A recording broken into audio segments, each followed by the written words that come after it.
நான் உங்க அபி. Valentine's day special வீடியோங்க.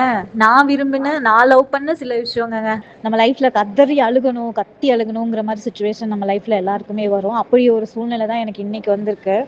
என்னதான் நம்ம ஃபேமிலி ஓரியன்டா சப்போர்ட் பண்ணி இருந்தாலும், நம்மளுடைய ஒரு நாள் 24 ஹவர்ஸ்ல 10 ஹவர்ஸ் நம்ம ஏதாவது ஜாப்போ, ஏதோ ஒர்க்கோ, ஒர்க் ரிலேட்டடாவோ இருப்போம். அந்த மாதிரி ஒர்க் ரிலேட்டடாக இருக்கும்போது அங்கே பழகுற நம்மளுடைய ஃப்ரெண்ட்ஸு எல்லாருமே கூட பிறந்த அண்ணன், தம்பி, அக்கா, தங்கச்சி, அம்மா அப்படிங்கிற இதில் நிறைய பேரை நம்ம பார்த்துருப்போம், பழகியிருப்போம். இந்த குறையெல்லாம் தெரியாமல் இருந்த ஒரு இடம் தாங்க அது. சாப்பிட்றியா அப்படின்னு என்ன எல்லாருமே கேட்பாங்க. சில சூழ்நிலைகளில் நிறைய நாள் நான் சாப்பிடாம போவேன்.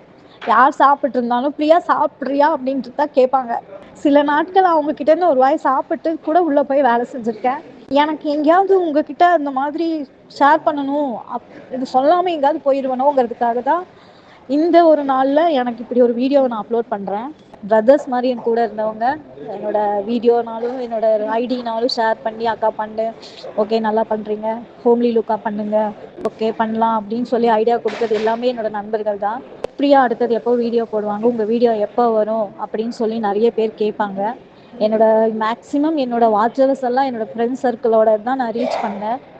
எனக்கு இன்னைக்கு அவங்களுக்கு தேங்க்ஸ் சொல்கிறதுக்கு ஒரு நல்ல வாய்ப்பு. எனக்கு ஒரு அம்மாவோ, ஒரு அக்காவோ, என்னோட தங்கச்சியாவோ, என்னோட ஃப்ரெண்ட்ஸாவோ, என்னுடைய பிரதர்ஸாவோ எல்லாருமே எனக்கு சப்போர்ட் பண்ணீங்க. இன்னொரு விஷயம் சொல்லணும், எனக்கு யாரையும் பழி வாங்கணுமோ, இல்லை யாரையாவது கஷ்டப்படுத்தணுமோ, இல்லை மனசில் வச்சுட்டு பண்ணுற ஆளெல்லாம் கிடையாதுங்க. அந்த நேரத்தில் சண்டை போடுறோமா, அந்த நேரத்தில் மறந்துடுவேன். அடுத்த நிமிஷம் அவங்களே பிரியான்னு கூப்பிட்டு பேசுவாங்க, இல்லைன்னா நானே அக்கான்னு கூப்பிட்டு பேசுவேன். நான் யாரையாவது ஹர்ட் பண்ணியிருந்தா என்னை மன்னிச்சிடுங்க. ஒர்க் ரிலேட்டடாக அவங்க அது சரியில்லை, அவங்க இது சரியில்லை, அந்த இடம் அப்படி சரியில்லை, இப்படி சரியில்லை அப்படிங்கிற மாதிரி நிறைய பேர் சொல்லியிருப்பாங்க. ஆனால் நான் கொஞ்சம் டிஃப்ரெண்ட்டாக என்னை வளர்த்தது, நான் ஒர்க் பண்ண இடத்துல இருக்கவங்க தான் எல்லாருமே. எல்லாருக்குமே ஒரு ஸ்பெஷல் தேங்க்ஸ். எப்பவும் போல் என்னை ஃபாலோ பண்ணுங்கள், என் வீடியோ வந்தால் சப்போர்ட் பண்ணுங்கள். நான் இடம் மாறி தான் உட்கார போகிறேன், ஆனால் நான் உங்களை விட்டு போக மாட்டேன். வீடியோ போட்டு உங்களை கண்டிப்பாக டிஸ்டர்ப் பண்ண தான் போகிறேன். என்றைக்குமே நான் மறக்க மாட்டேன். என்றைக்குமே உங்கள் பிரியாவாக தான் இருப்பேன். என்னை தூக்கி விட்டதே நீங்கள் தான்.